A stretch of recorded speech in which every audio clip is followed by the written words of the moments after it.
Istana Batu Tulis berada di seberang situs prasasti Batu Tulis di kota Bogor. Istana yang aslinya bernama Hing Puri Bima Cakti ternyata pusat gaib peninggalan Kerajaan Pajajaran atau Pakuan Pajajaran. Untuk memahami hal itu, kita harus menyusuri kembali sejarah Istana Batu Tulis. Setelah Kerajaan Pajajaran runtuh oleh serbuan Kesultanan Banten, wilayah Batu Tulis dan sekitarnya dibiarkan kosong selama berabad-abad. Tidak ada penduduk yang berani membuka kawasan itu karena banyak kejadian mistis terkait benda-benda pusaka Kerajaan Pajajaran yang ditanam agar tidak diambil atau dihancurkan oleh pasukan Banten. Pada waktu-waktu tertentu, benda-benda sakti itu muncul mencari tuannya. Hal ini membuat penduduk ketakutan. Namun tidak demikian halnya dengan Abraham van Riebeeck. Usai gempa besar di akhir tahun 1600-an, VOC menugaskannya untuk membersihkan sumbatan-sumbatan di Sungai Ciliwung yang dulu menjadi sumber air bersih untuk kebutuhan VOC di Batavia. Tahun 1702, tugas itu pun selesai. Sebagai imbalannya, Riebeeck meminta tanah di Bojong Mangis dan Bojong Gede, termasuk di kota Bogor yang saat itu bernama Buitenso. Pada tahun 1704, Riebeeck pun mendirikan rumah peristirahatan kecil di sekitar Batu Tulis, tepatnya di bekas reruntuhan Istana Kerajaan Pajajaran.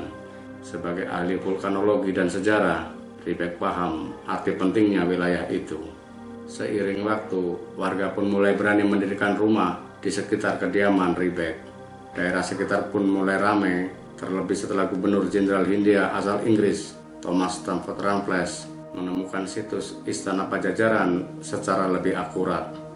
Namun karena termasuk lahan pribadi, maka meski kekuasaan Belanda telah diambil alih Inggris, kediaman Riebeeck tetap tidak diganggu-gugat. Demikian juga di masa pendudukan Jepang. Baru setelah kemerdekaan, wilayah itu menjadi milik Indonesia dan sempat terlantar.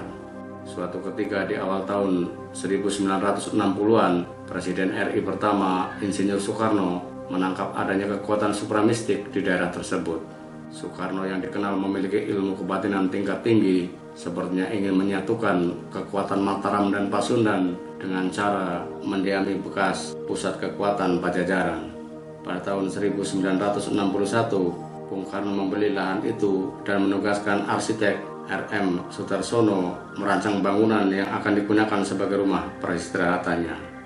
Bung Karno diketahui banyak melakukan meditasi dan olah kebatinan di Istana Batu Tulis atau Hing Puri Bima Cakti. Dari balkon Istana Batu Tulis, Bung Karno dapat memperhatikan kesibukan rakyatnya. Pemandangannya pun sangat indah dengan aliran Sungai Cisadane yang bening dan latar panorama Gunung Salak. Tak jarang Bung Karno bercengkrama dengan penduduk sekitar istana dengan menggunakan bahasa Sunda yang sangat fasih. Bahkan Bung Karno pernah mewasiatkan agar kelak jasadnya dimakamkan di Istana Batu Tulis. Namun pemerintahan Orde Baru lebih menyukai Bung Karno dimakamkan di Blitar yang jauh dari pusat kekuasaan.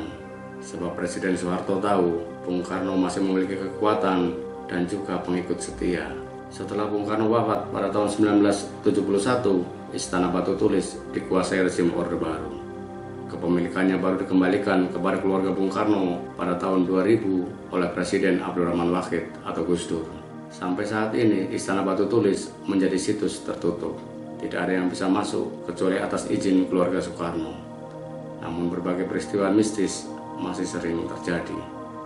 Salah satunya ketika pada tahun 80-an, warga menemukan jejak kaki raksasa di depan Istana Batu Tulis. Jejak kaki muncul di tengah hujan badai dan tanah tempat telapak kaki tersebut tampak hangus. Sebagian lainnya mengaku pernah melihat kilatan cahaya biru jatuh dari langit tepat di atas Istana Batu Tulis yang mereka yakini sebagai selendang atau keris milik Prabu Siliwangi. Di dalam Istana Batu Tulis juga terdapat ruangan yang dibiarkan kosong dengan hanya berisi kursi goyang yang menghadap ke Gunung Salak. Pada saat-saat tertentu, kursi tersebut bisa berputar sendiri dan menjadi penanda akan datangnya musibah atau huru-hara di sekitar kota Bogor. Masih banyak yang meyakini di bawah Istana Batu Tulis terdapat timbunan pusaka dan juga harta karun peninggalan kerajaan Pajajaran yang ditimbun sebelum pasukan Kesultanan Banten berhasil merobohkan benteng dan menjarah isinya. Upaya untuk mengembalikan kondisi Istana Batu Tulis seperti sedia kala bukan tidak pernah dilakukan. Jika kala kerajaan Pajajaran benar-benar bangkit, akankah istananya di Batu Tulis? Wallahu alam bishawab.